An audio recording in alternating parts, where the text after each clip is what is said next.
life on the planet. It's fun.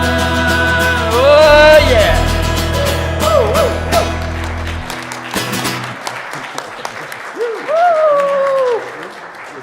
That counts as your exercise for the day. Check your pulse. I'm hardly breathing. That was fun. Have a celebration a little bit in the social hall if you choose, and just enjoy this new year and keep going in your intentions. God bless you. And peace be with all of you. Thank you.